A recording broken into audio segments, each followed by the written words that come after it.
Just a reminder that women didn't start the needing to date tall men thing. Men preferred shorter, smaller, thinner women.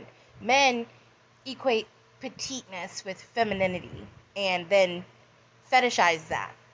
And so women, with that sort of internalized misogyny, decided that the only way we could feel beautiful in relation was to be with a man who was taller or bigger than us.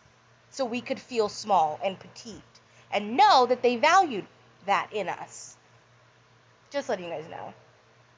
I'm depressed. I'm going to go back to my nap now. Bye. Welcome back to Get Well Soon, the red pill content of Welly F, aka Moriarty. I hope everybody's having a good day, whether it's morning, afternoon, or night when you're listening to this. I hope it is an enjoyable one. Okay, I imagine that this video is going to be longer than I want it to be, so I just want to get to the point here. And the point is, if you know me, you already know that I truly feel that in current society, mediocrity is something to be proud of these days. And when I say that, I mean no one strives to be the best version of themselves just because anymore. We live in a society where if you have standards for yourself and you reach those standards, people will probably look at you like you're being too hard on yourself. People will probably look at you like you're obsessive, you're insane, and so on and so forth. Modern Westerners, especially, they respect the grind, but they criticize the grind because they're envious of it. Look, for centuries and centuries, men and women have had standards for each other. And the standard for a man since the beginning of time was to be physically fit enough to be a protector of his family, physically fit enough to be a provider of his family, physically fit enough to where it doesn't distract him mentally and spiritually. No woman should desire in a slow, overweight, non-ambition having man. Neither should a man settle for or desire an overweight, unambitious, lazy woman. See, body types, as vain as they become, as shallow as they become, the perception of body types, it's a symbol. And if you rewind back to the 50s, once again, speaking on Western civilization, if you wind back to the early of 20th century, to be overweight, to be a bigger man for a period of time was a symbol of wealth. That was a symbol of, oh, that guy is eating good. He's doing good for himself. He's plump. He looks fed. That's why a lot of our grandparents, don't know if everybody can relate to this, but a lot of our grandparents, especially the boomer generation, they they don't like people looking malnourished and anorexic. So if you ever come around the boomer generation, you're more likely to get that person that's like, honey, you need to eat. So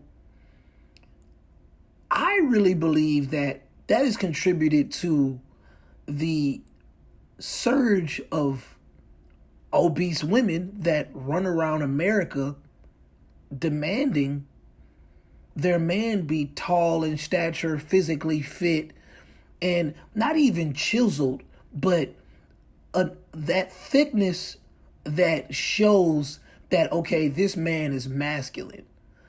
See, it's a societal perception that sees being big, being thick, being being well-rounded It's a societal perception that that is a masculine trait, that that is a trait that you usually equate with men.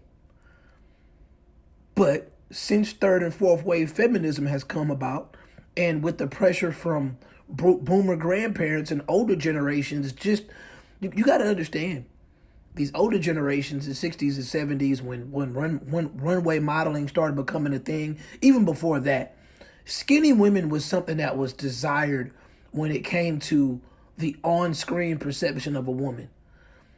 See, we can't deny that the media, TV, Hollywood has played into our minds to make us feel, and not even make us feel, but influence our decisions in realizing that the thinner frame was not only more feminine, it was a lot more healthy. See, the liberal left, the progressives, they like to act like they're champions of science while at the same time spitting in the face of science.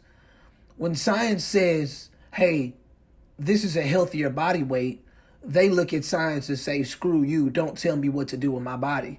But if science is saying, oh, the world is going to end, blah, blah, blah, you need to eat this and do that and do all this crap, all of a sudden they want to virtue signal and act like science is something that they stand by all the time. At the end of the day, in 2020, and really in the past 10 years, we've seen, I'd honestly say since the turn of the 21st century, we've seen a surge in women.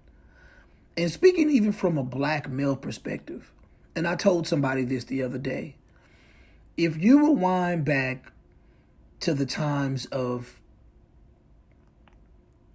I'd say, right before the civil rights movement, a little bit after the emancipation of slaves, seeing a fat black person was actually quite uncommon. I mean, we were out there in the fields putting in work and getting down. So, if anything, you saw a variety of women that probably were more muscular in stature, thinner in frame, and to be honest with you, they probably were a lot more healthy because they stayed in the sun. The melanin was actually popping back then, and they weren't color struck to the point of wanting to bleach their skin and wanting to wear the hair of their oppressors or the hair of the animals that they have to groom for their oppressors. At the end of the day, the young lady's reasoning in that video is hilarious, but it just highlights a point that current day feminism, third, fourth wave, fifth wave, whatever you want to call it, all it does is continuously strive to remove all accountability from women and put it in the laps of men. Men are to be blamed for everything that is wrong with women today. We wouldn't even need to have this conversation if at the end of the day, women knew that they were actually striving to be more than just average. Because once again, the average woman in America stands at about 5'3" and she's 170 pounds. That's literally telling you that the average woman in America is overweight after the age of 20. In all honesty, America is like top 5 in obesity when it comes to North America is like top 5 in obesity, and I wouldn't be surprised if we're number 1. And for a guy that stays in the South, I can tell you right now, in the southern states in America, I'm gonna be honest with you. I believe like most of the southern states are in the top 10 region easily, and I'm 100% sure that a southern state is number 1 in obesity, and a lot of that has to do with culture, especially in the minority communities where, you know, being vegan or striving to be fit is actually just something that really just got popping in maybe 2013, 2014. So you're really looking at a small group of millennials that are even really concerned about their health, and they're really looked at as in like they're almost in a cult because once again, your average woman is not in the gym. Your average woman is not religiously in the gym. She's just not. Once again, your average woman in America is 5'3" and a quarter, maybe 5'4", and she weighs 170 pounds. Like, more than likely, if you go to a bar in the South, if you go to a bar in the States, I would honestly say about 40 to 60. I would say about 60 to 70% of the women in there are going to be overweight. And if you just want to just stick to the 80-20 rule, I feel like, yeah, it could probably be closer to 80.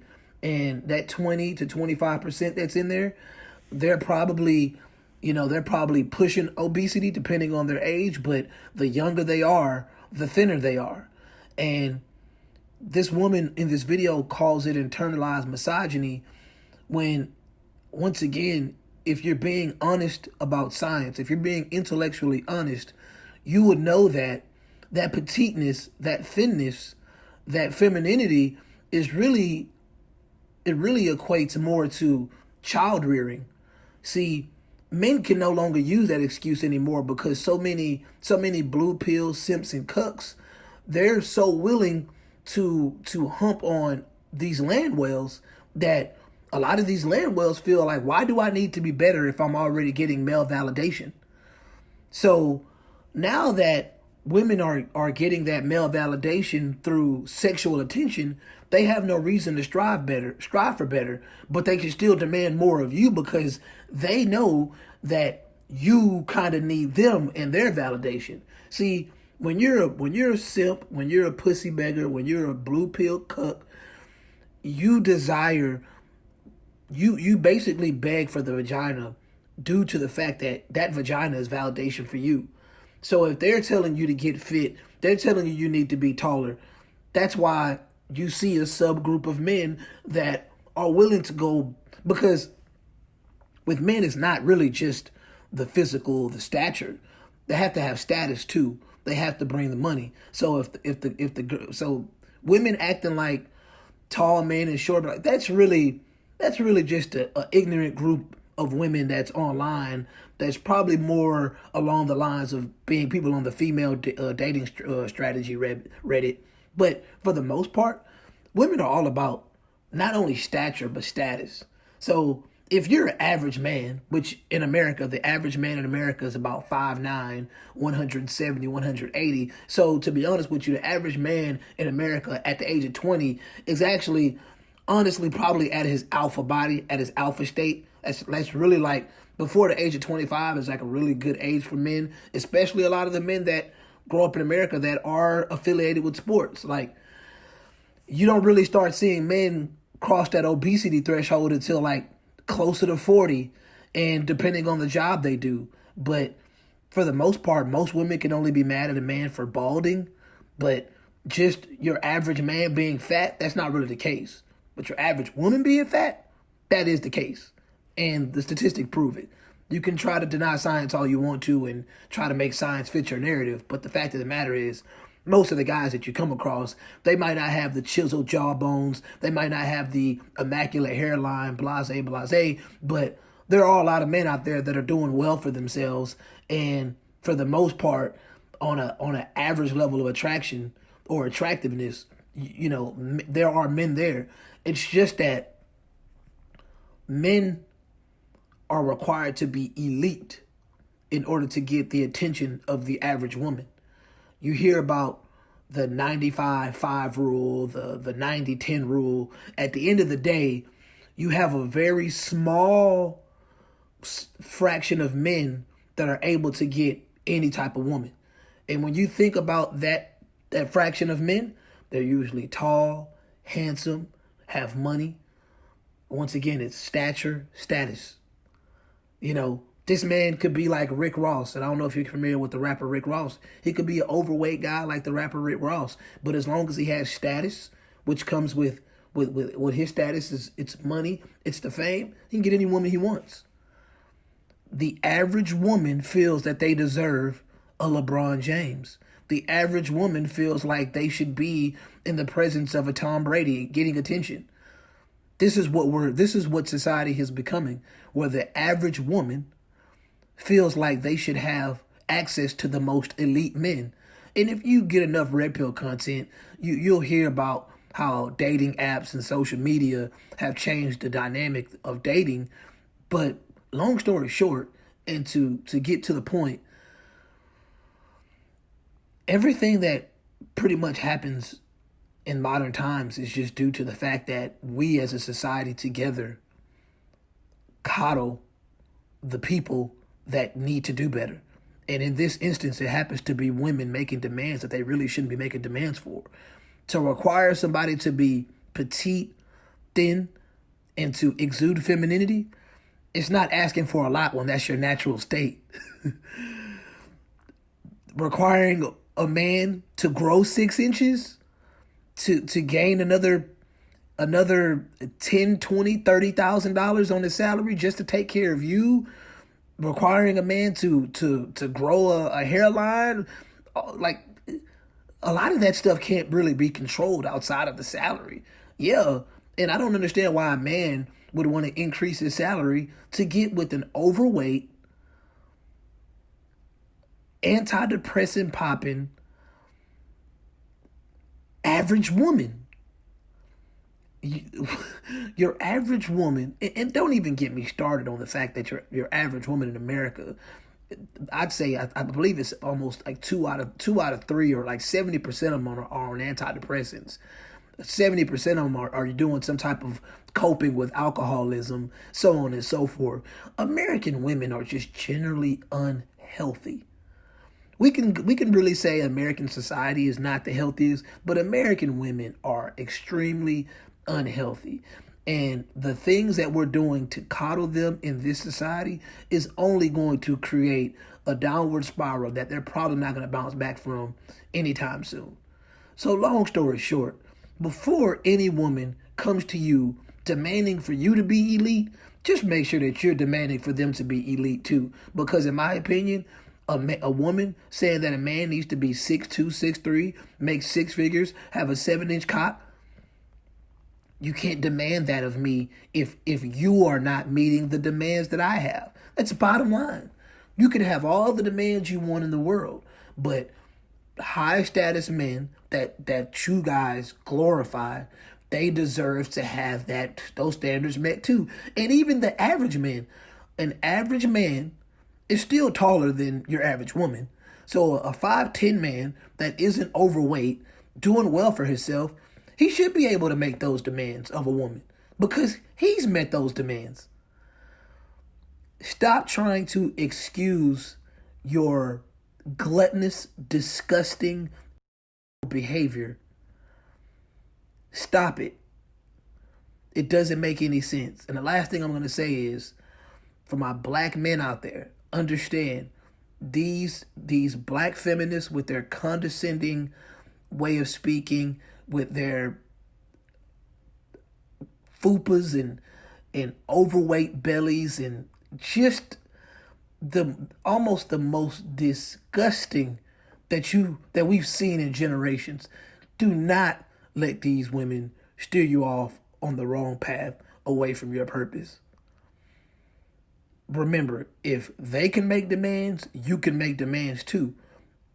It takes, two can play this game. But the problem is, so many men out there have lowered their standards in order to appease these land whales that don't deserve a minute of their time. And that's all I'm going to say on that. Until we meet again.